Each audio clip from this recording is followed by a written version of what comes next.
Magandang gabi sa lahat. So, meron lang ako i-share sa inyo. Kasi kanina, nag-uusap kami ng kasama ko. So, sabi sa akin, ang original daw na nagpapako sa cross ay nakaganito daw yung paa. Nasa ibabaw ang right, yan daw ang tunay na nagpapako sa cross. Sabi ko naman, yung nakaapak ng ang kanan nasa taas, Dimas yan. Pag nasa kaliwa, istas. Ang tunay, sabi ko, ito ang tunay na nagpapako sa cross, pantay ang paa. So, hindi talaga siya papayag. Sabi niya, kahit saan ka, ngayon na daw siya nakakita ng ganyan na pantay ang paa. Sabi ko sa kanya, yung sinasabi mo niyan ay dalawang magnanakaw yan. Na inatulan ng mga sa panahon na inatulan ni si Kristo, si ating Panginoon Hesus, na ipinako sa cross. So, hindi talaga sa papayag. Sabi niya, mali daw sa akin. Sabi ko 5 pako yan. Isa sa inri, 2 sa paa, 2 sa kamay. Sabi niya, hindi yan. Mali yan sa'yo. Sabi niya, yan daw ang nagpapako sa cross na hindi daw totoo. Kaya nga daw, para masakit daw, 2 daw paa ang pinako. Actually, sa totoo lang, sabi ko, subukan mo ipakwintas yan sa, kung mayroon kang rosarito o rosary, pakakwintas mo sa mga possessed exorcist. Sabi ko, kakainin yan. Puputulin yan ang rosarito mo. Pero pag pantay ang paang ipasuksok mo sa na possessed exorcist, talagang mainitan ng katawan yan, takot yun. Ay, hindi talaga sa payag. So, inayaan ko na lang.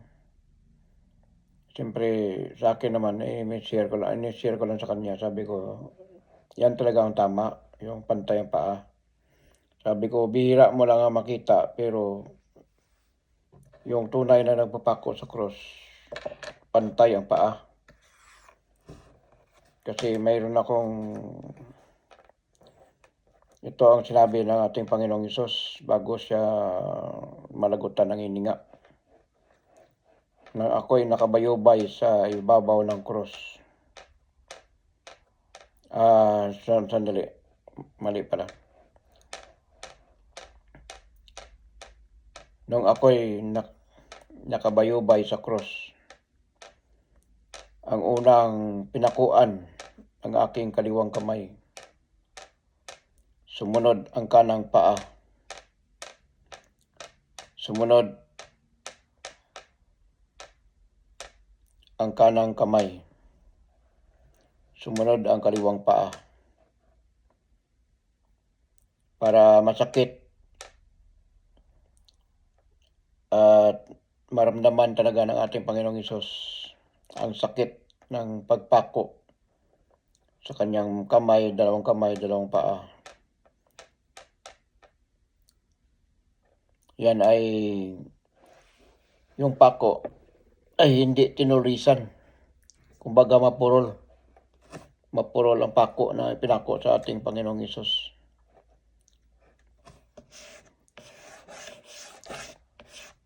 So, pantay ang paa. Pantay ang paa ng ating Panginoong Hesus na ipinako sa cross. Hindi yung nakaganon, nakakanan, o nakakaliwa. Ang tunay, yan ang tunay, pantay.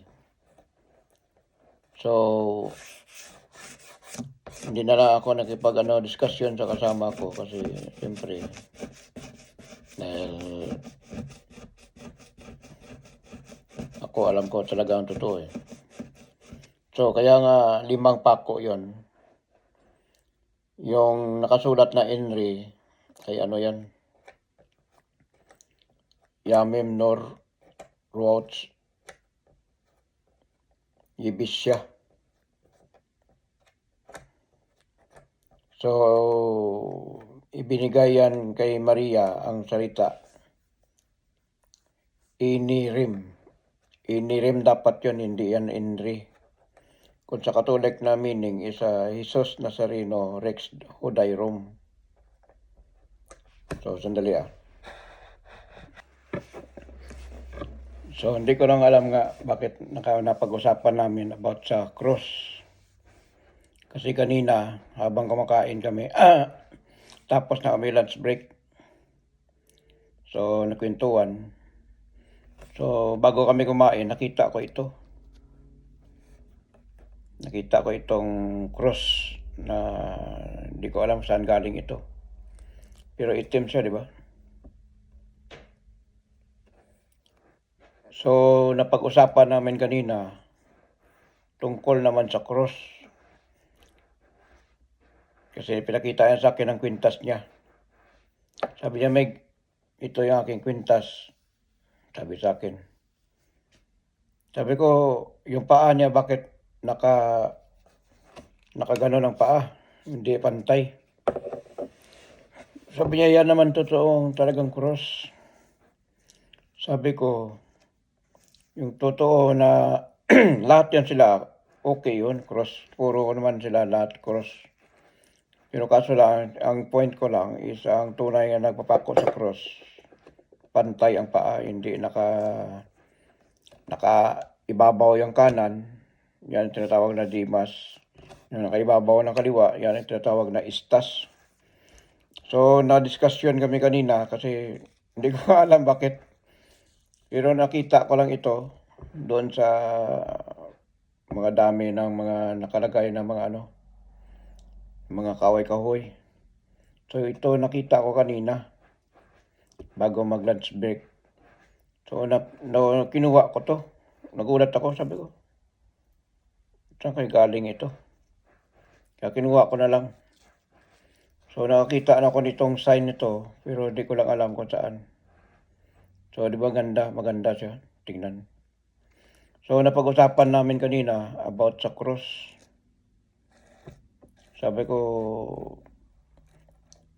tingnan mo sa akin, yung aking kwintas, pantay ang cross. Sabi ko yung sa'yo, hindi yan original na nagpapako sa cross. Sabi sa akin, ay hindi.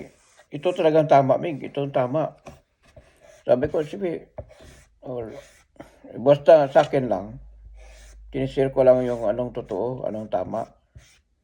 Wala namang problema kung anong cross ang gusto mo o ibabaw ang kanan, nakaibabaw ang kaliwa. So, sabi ko, 5 pako yon, 2 sa kamay, 2 sa paa, 1 sa INRI. Sa Catholic, tinatawag yan na isinulat doon sa cross, Jesus Nazareno Rex Hodairum. So, doon yan nakasulat. Pero ang tamang litra na ibinigay kay Mama Mary is Inirim. Lumipad ang E at saka M. Ang natira INRI.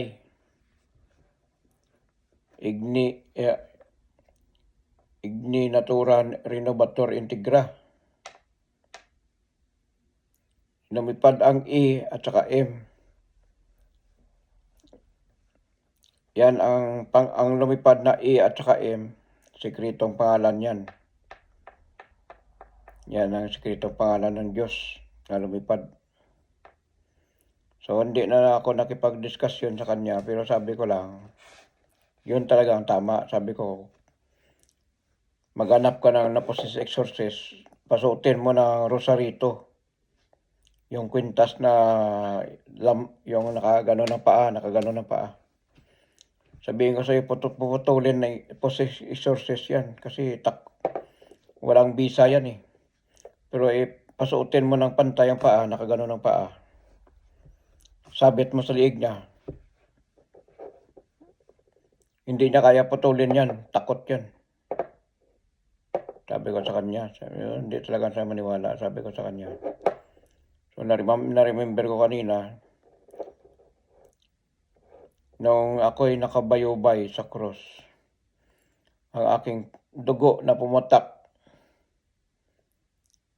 ay nakalimutan ko na kasi.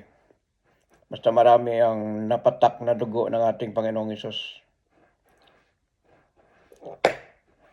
Kaya siya mismo na-explain na ang unang pinakuan sa kanya ay ang kanyang kaliwang kamay. Sumunod ang kanang paa. Sumunod ang kanyang kanang kamay. Sumunod ang kaliwang paa. So naka-X. So kaya ko lang kaya ko lang nakipagkwentuhan kami kanina about sa cross. So kasi nakita ko ito eh. Nung nakita ko ito, doon na nagsimula, nag-usap kami about sa cross. Pero hindi ko pinakita sa kanila, tinago ko lang. Itago ko sa bag ko. So napakaganda, hindi ko lang alam kung bakit. Kaya sabi ko sa inyo, nung nagpakita ang ating Panginoong Hesus sa akin, April 14, 2024, siya ang nagbabala sa akin na maraming darating na mga lindol na pinakamalakas sa malakas na mangyaring lindol. Pero hindi niya sinabi sa bansa, sa lugar, saan mga anong oras, anong buwan, anong taon, mangyaring mga malakas na lindol. Pero dandahan na nagkatotoo nangyayari ang mga sinabi ng Panginoong Hesus sa akin. So pangalawa, nagpakita ang ating Panginoong Hesus bago magira ang Israel at saka Iran. Ito ay May ko ito na paginiginipan pero nangyaring gira sa June 13, naggira ang Israel at saka Iran. So pangatlo, nagpakita naman muli ang ating Panginoong Hesus, siya ay bumaba sa bansang Pilipinas. Siya ay bumaba sa ating mundo. Ang kanyang binabaan ay ang bansang Pilipinas. Natakpan niyang araw at nagliliwanag ang kanyang suot na kulay gold. Nagniningning, kumikislap-kislap. Kasama niya ang millions of angels na kanilang mga espada at kanilang mga suot ay puro gold. So, ito ay nangyari September 21 bago mag-solar eclipse. Ang nangyari man ng solar eclipse is September 22. So, sabi ko, bakit ang ating Panginoong Hesus bumaba sa ating mundo? Wala sa ibang binabaan, kundi ang ating bansang Pilipinas. Kasi nakita ko mismo sa kanyang likuran na natakpan ng kanyang balabal, yung kanyang parang kapa niya, parang suot niya na damit. Natakpan ang bansang Pilipinas, Luzon, Visayas, Mindanao. So, kung naalala natin, sabi ko na ibig sabihin ito. Pero sa aking analyze, sa aking observation, sa aking pagbabasa, ang Pilipinas ay dadaan sa matinding mga kalamidad. Isa na rito ang napakalakas na mga bagyo, sunod-sunod nagpaparade, malalaking mga baha, sunod-sunod din. Lindol, sunod-sunod din, nangyari sa Cebu, nangyari sa Manay, Davao Oriental, nangyari kahit saan mang sulok ng bansang Pilipinas ay niyayanig ng lindol. Walang stop, araw-araw mayroon. So, sunod-sunod din ang mga baha, mga tinatawag na sunog. Naghanap ang sunog. Kahit sa mga napalop ng bansang Pilipinas. So sabi ko, ang sinisisi ng mga tao, si BBM. kasalanan lang ng BBM bakit nagkasunod-sunod ang lindol, nagkasunod-sunod ang baha, nagkasunod-sunod ang mga sunog, nagkasunod-sunod ang mga tinatawag na na bagyo. So, hindi naman si BBM ang may-ari ng kalikasan, ang Diyos naman. Kaya nga nalaman itong mga flood control project dahil nung dati na panaginipan si PBBM, sumakay ito sa bako. So, gindraiban niya ang bako. Ibig sabihin, sa aking analyze lang, ang ibig sabihin, ito ay mga project yan eh. Pero kahit pilit nila na pabagsakin si BBM, pinaparesign nila si BBM, pinapa-step down nila si BBM, pero si BBM pa rin ang presidente hanggang ngayon. So, si BBM nga nag-open ng lahat ng flood control project, ghost project. Maraming involved na mga senador, congressman, maraming involved na mga taga-DPWH, mga taga-government. So, ang kalikasan ang nagbukas, sumabay itong kalikasan. So, ang sinong kumakalaban kay BBM ay kalaban ng kalikasan. Dahil kung alam natin, bago pa naging presidente si BBM, siya ay hinulaan ni Nostradamus, French astrology, na sakto sa kanyang pitsa, sakto sa kanyang pangalan, siya ay maging presidente ng bansang Pilipinas. So, namatay ang kanyang ama at hindi natapos ang kanyang termino. At gusto ipagpatuloy ng ating Panginoon ang mga sinimulan ni Marcos. Kaya si BBM ang naging presidente sa bansang Pilipinas. Pero si BBM pa ang nagsiwalat ng flood control, mga project. Pero siya pa rin ang binabalikan ng mga korupsyon. Mga tao na galit sa korupsyon.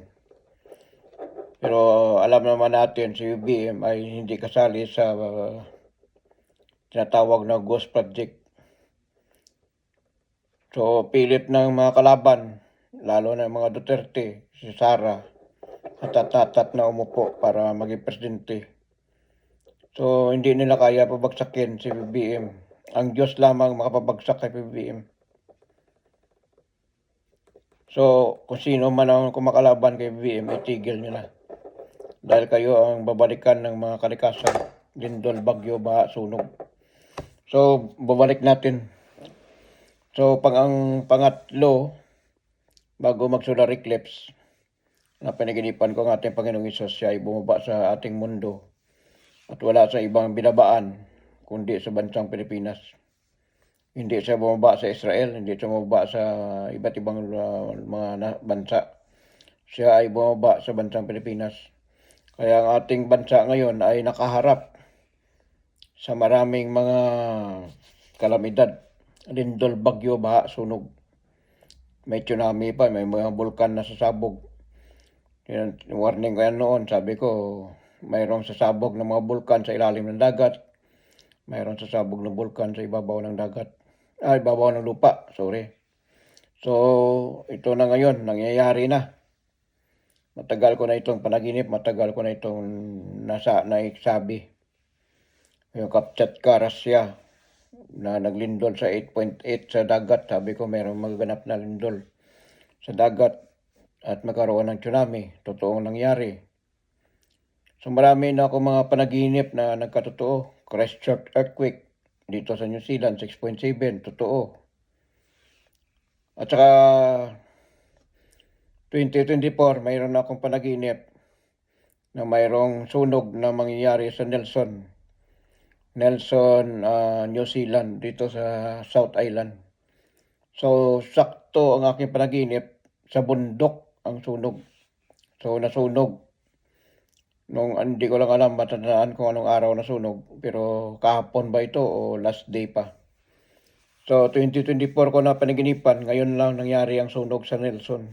Sakto sa aking panaginip sa bundok Sa bundok na malapit sa mga dagat na mga bahay.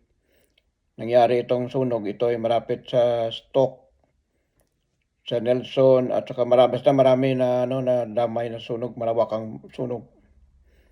So 2024 ko na panaginipan, ngayon nangyari. Ngayon lang 2026 nangyari ang sunog. So ang nakita ko sa aking panaginip, year 2022 pa, itong magaganap na pagsabog ng bulkan dito sa New Zealand, Mount Taranaki at saka Mount Matutum. Sasabog talaga yan, dalawa na yan. So nakita ko na yan ang ugat ng bulkan sa ilalim ng dagat. Nag-aapoy, nagliliyab. So malapit na yan puputok. Palagay ko itong year 2026. Kasi 2022 ako na panaginip. 22, 23, 24, 25, 26. So 4 years. So ang sunog na panaginipan ko year 2024. So nangyari itong January 2026. Sakto sa akin panaginip na nakita ko buong mga gilid ng bundok na sunog sa malapit sa dagat. So tama ang aking description. So nag-warning na ako dito pero sabi ko wala naman nangyari sunog. Ngayon nangyari ang sunog. Ngayong 2026. So nagpakita ang ating Panginoong Hesus sa akin. So nakita ko talaga ang pagbaba ng ating Panginoong Hesus. So nakita ko rin ang ating Panginoong Hesus bago magira ang Iran at Israel na pinakita ng ating Panginoong Hesus. Nakita ko ang ating Panginoong Hesus naka-half body lang. Sa langit nakita ko. Tinuro sa akin, sabi niya parang tingnan mo to, sinyas siya na ganyan. So nasunog nakita ko mga maraming missiles, 100 of missiles nagliparan sa langit. Totoo nangyari, di ba nagira noong June 13, noong 2025 ata ito. Totoo, 2025. So totoo nangyari ang gira. So pang-apat na kaya restore ang bansang Pilipinas. Walang tigil ito, patuloy ang mga kalamidad, lindol, bagyo, baha, sunog. Hanggat ang tao walang reforma, walang pagkakaisa, walang pagmamahalan, walang pagtutulungan, puro siraan, puro payabangan. So, lalo na yan ang mga Duterte na yan. Sa totoo lang, front lang nila yung mga ginagawa nila na maganda, pero sa totoo deep inside, malaking mga nangyayari sa loob na kanilang pamilya. So matatapos na yan ang karir nila, hindi na yan sila mananalo. Itaga sa bato, ako na nagsasabi. Hindi yan sila mananalo. Wala na may makabalik sa kanila dyan kung sino pa maging presidente dyan ng mga Duterte. Dahil gising na mga tao, talambak na yung korupsyon. Nangyayari ang mga korupsyon. Halos lahat ng mga DDS senador, DDS congressman involved. So pilit pa nila na dinadawit si PBBM at tinatapon nila ang mga nagugas kamay sila. Kaya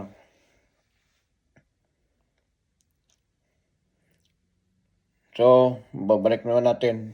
So pang-apat ko na nagpakita ang ating Panginoong Hesus. Ito ay January 1, 2026. So nilagay ko ang aking ulam sa aking baunan. Hindi ko naman sinadya na ganun pagkalagay ko. Nilagay ko lang dyan kasi para hindi para hindi masira. So habang umuupo ako, umiinom ako ng kumakain ako, napansin ko, makamukha mo ito natin Panginoong Hesus. So ngayong araw na naman, ito na naman ang aking nakikita. Sa dami-dami namin kanina, ako lang nakapansin nito, wala naman iba nakapansin. Pero hindi ko lang alam bakit ganito ang porma ng cross na aking nakita, 'no, napakaganda. So, basta ang sabi ko lang sa inyo, repent in God and believe in God at tutuhanin natin ang pagbalik loob sa ating Panginoong Hesus kasi ito ay year 2026 ay patindi ng patindi ang mga kaguluhan. Middle East, magkagira uli. Ngayon, nangyayari na sa Iran. So, Amerika sasali na sa gira once na may mangyari sa mga taga-Iran. Israel, ganun din. So, mayroon pang namumuong na gira na mangyayari sa Greenland. Ito ay tatambakan ng British at Germany ang Greenland kasi ayaw naman ng British at saka Greenland na mapunta kay Trump ang Greenland. So, ayaw naman ni Trump na mapunta ang Greenland sa China at saka sa Russia. So, mas better sa kanilang allies na lang mapunta, hindi na lang mapunta sa China at saka Russia. So, mayroon pang namumuong gira na naman, South Korea or North Korea or either America, North Korea. So, itong China versus Japan. So, kumbaga hindi pa napipinto talaga na makagira pero once na biglaan na lang yan. So, basta prepared lang tayo. So, ako nakahanda na ako kung just in case na makagira man, meron na akong nakuha o pananggalang sa katawan sa oras ng digmaan. 6 pa lang ang nandyan sa akin. So, ang inaalala ko sa Pilipinas kasi ang Pilipinas malapit sa China. So, dapat makauwi ako nitong January. Hopefully, kung i-bless ni God na may pira ako, uwi talaga ako. Bakasyon muna, dahil 2018 pa ako hindi nakauwi. So, kung i-bless ni God na magkapira ako, uwi talaga ako. Dahil marami akong dapat asikasuhin. Pero depende naman kung will talaga ng ating Panginoon na makauwi ako. So, bakit lagi ako nagpapakita ang ating Panginoong Hesus sa akin? Ito naman ngayon, may sign na naman sa akin. Cross. Hindi ko lang alam kung saan galing ito. Ngayon ko lang nakita ito kasi sa tagal-tagal na ng mga panahon. At 2025, doon rin ako nag-uupo. Wala ko naman nakita. Ito lang ngayong araw lang. So, bigla naman lumabas sa aking harapan kaya nampot ko na. Pero nung una, hindi ko pa kinuha kasi sabi ko. So, nakita ko, sabi ko, cross. Kaya kinuha ko na. Ito na. So, lagi lang ako sinusundan ng ating Panginoon. Hindi ko alam kung anong kanyang. Kasi sa totoo lang, nasabugan ako ng 2 kilong pulbura. Sumabog sa harap ko, isang patay. Ako lang nabuhay. So, wasak ang bahay namin, up and down. Wasak lahat, giba lahat. So, sabi ng mga tao na sa amin, pagputok pa lang, grabe daw talagang impact. Parang nagyanig ang lupa, parang may lindol na nangyari. So, sabi ko, hindi ako. So, ang nangyari sa akin, sunog lang ko. Hindi man nabasag eardrum ko, hindi man ako na ano tawag na, hindi na ako nasira aking mata. So nasunog lang ako, 3rd degree burn to. 3rd degree burn, nasunog ako, wasak bahay namin. So wala natira, ubos lahat. So baka may mission tayo. Gamitin pa tayo ng ating Panginoon kung ano pang kanyang ipapagawa sa akin o kung ano pang aking tungkulin. So, basta kung parte naman sa Panginoon, wala ang problema. Kung sa parte sa ating Panginoon, handa ako sumunod sa Kanya. Basta gagawa lang tayo ng mabuti sa ating kapwa at saka mamahalin natin ang ating kapwa. Pero minsan hindi maiwasan. Pero mas maganda magpakumbaba na lang tayo. Pero minsan hindi ko maiwasan. Instead ang galit sa aking sarili ay kumbaga nagpapakumbaba na lang ko, kumbaga nilulunok ko na lang ang galit ko. Dahil alam naman natin bawal magalit. Dahil kung nasa ating batas tayo ng ating Panginoon. So hindi ko alam kung kailan ako makauwi. So gusto ko talaga umuwi. Marami akong dapat asikasuhin. Mayroon nag-aantay sa akin sa Pilipinas. At mayroon pa akong dapat, talaga. Mayroon ako, basta may mission na naman ako nito. Kung ano ibig sabihin nito, nakakita naman ako ng cross. Napakaganda na cross. So nakita ko na lamang ito sa mga maraming punong kahoy. So hindi ko alam kung bakit, no? Kita ko may mga kahoy pa sa likod. So yun lang masabi ko sa inyo. Maghanap kayo ng cross na pantay ang paa. Pantay ang paa, hindi nakaganon, hindi na nakaganon. I-save nyo, itago nyo yan. Dahil makakatulong din sa inyo yan. So, basta more prayer lang tayo at saka tiwala lang sa ating Panginoon. Kahit anong man ang mga dumating ng mga pagsubok sa ating buhay, ay malalampasan natin yan. Huwag tayo mawala ng pag-asa, huwag tayo maging masama. Baka sabihin nyo, hindi ako mahal ng ating Panginoon. Kasi mayroon pa ako narinig, hindi daw sa nakakita sa Diyos, sa ating Panginoon. Sabi ko, kahit hindi ka nakakita sa ating Panginoon, saan nanggaling ang hininga mo? Saan nanggaling ang espiritu mo? Saan nanggaling ang katawan mo?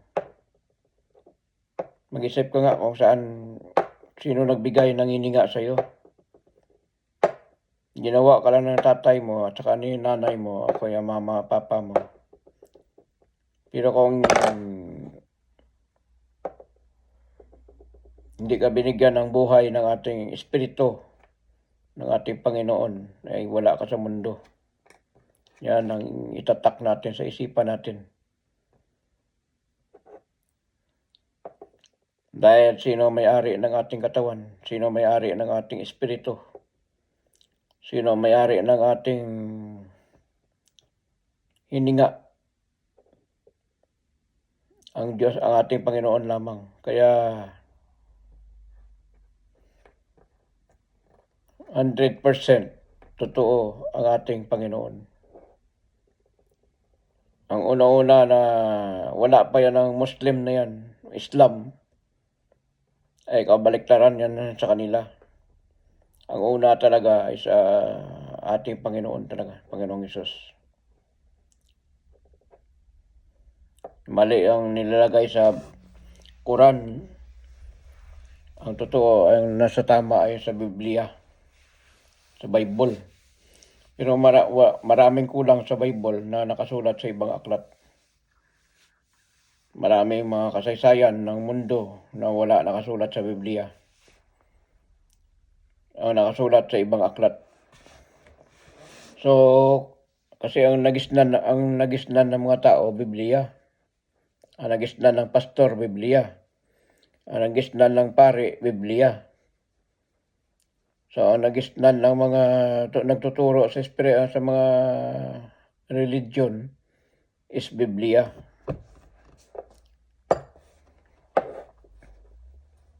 Kaya nauna talaga ang Christianity kaysa Islam. Wala pa yan ang Islam na yan. Nauna na talaga ang Christianity. Sa kanilang pinag-aralan, sa kanilang mga binabasa, taliwas sa Biblia. Kaya mostly ang kaguluhan sa part ng Islam, sa part ng mga Muslim, magulo ang mga Islam.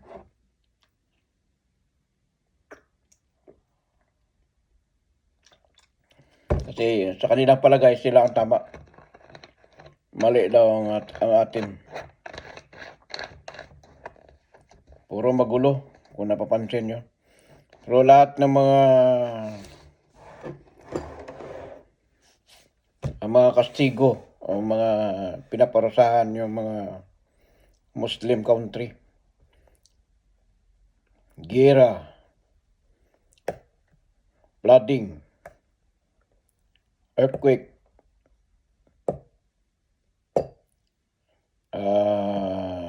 super typhoon or cyclone or hurricane. Yan talaga ang kadalasan na pinapunteriya ng mga ayaw ng Panginoon. Sa totoo lang, ayaw ng Panginoon sa Islam na religion. Ang gusto ng Islam, sila ang paniwalaan dahil kay Propeta Muhammad at saka kay Allah. Kaya wala pa yan ang Muslim, nauna ng Christian. Paano nauna ang Muslim o Islam? Hindi ako believe sa mga Islam. Dahil una-una, 4 ang asawa. So, sabik sa laman.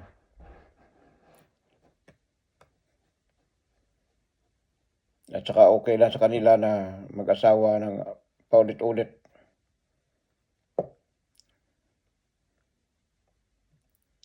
So, hindi ako believe sa Islam. Hindi ako believe sa Muslim.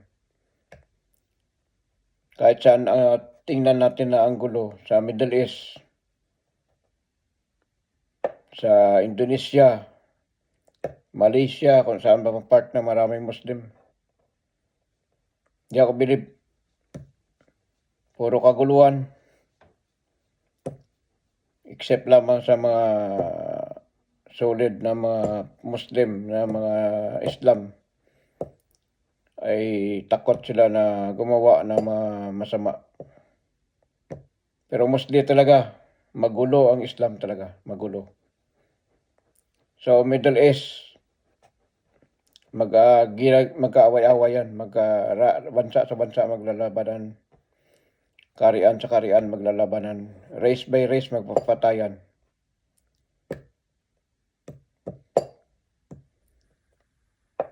So, ano man ang inyong religion, ano man ang wala akong sa inyo. Basta ang sa akin lang, sumunod tayo sa batas ng ating Panginoon. 10 Commandments of God. At saka, repent in God and believe in God. Kung dati kang Muslim, pwede ka maging balik loob sa ating Panginoon. Kung ikaw naman, kung anong reliyon mo, Kahit nagsisimba ka pa, kahit ano ka pa, so memorize mo ang Bible ang mga verse sa Bible. Kung wala kang espiritu na nanggaling sa Diyos, ay wala rin, useless lang yun. So, hindi naman lahat, pero ganun, basta nasa atin na yun. Kung ano dapat natin sundin, sa mali ba tayo na porsyon o sa tamang porsyon. So, sa mayan lang masabi ko sa inyo, repent in God and believe in God. So, year 2026, may hawak na kong cross.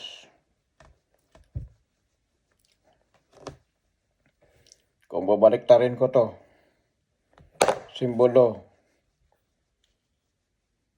Anong simbol? Espada. So, pwede mangyaring kaguluhan, gira, o pumili lang tayo. Tayo ay manumbalik sa ating Panginoon or tayo ay mauwi sa gulo. So, itong ibig sabihin niya. Kung baliktarin natin to, espada yan eh. Pero kung baliktarin mo, so year 2026, repent in God and believe in God. Dahil ito lang simbolo.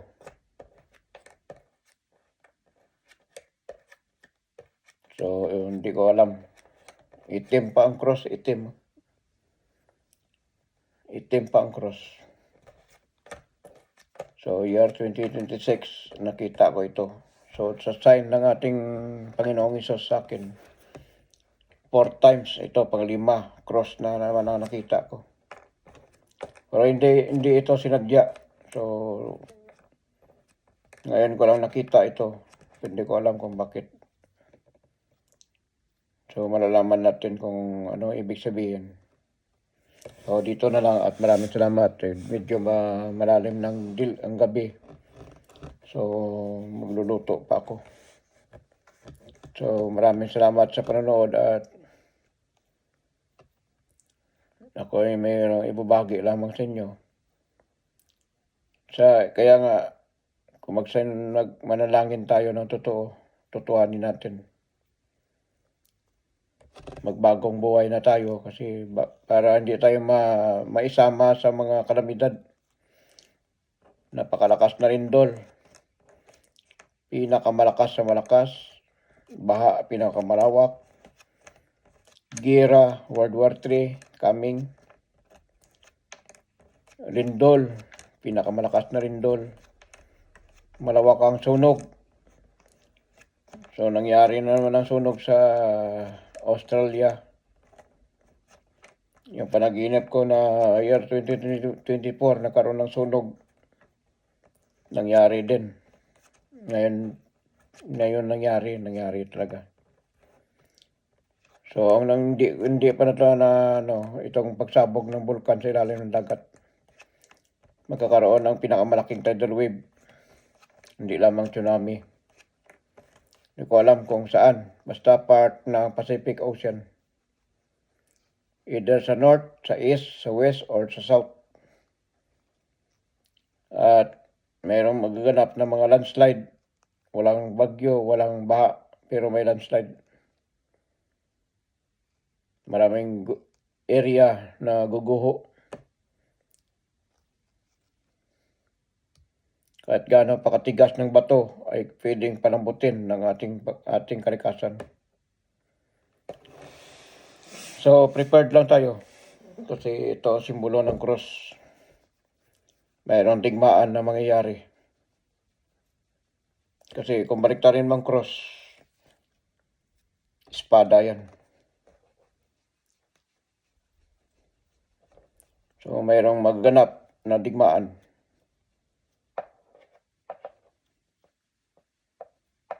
Simbolo ng cross, eroplano.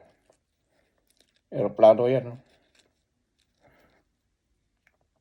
Pwede eroplano, jet fighter, pwede missiles. So maraming anggulo.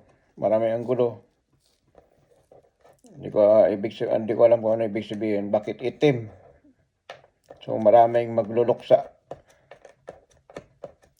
Madadaanan ng mga kalamidad, traedya, lindol, bagyo, baha, sunog, gira, tsunami, mga bulkan sa ilalim ng dagat, bulkan sa ibabaw ng lupa. Ay muling magising, muling puputok. Matagal ng sunog ay muling mabubuhay, magigising. So prepared, kasi ito itim ang cross, delikado ito. Pwede jet fighter, mga aeroplano na magliparan. So mayroong magaganap na gira talaga. So maraming salamat at God bless at goodbye. Thank you. Have a nice day.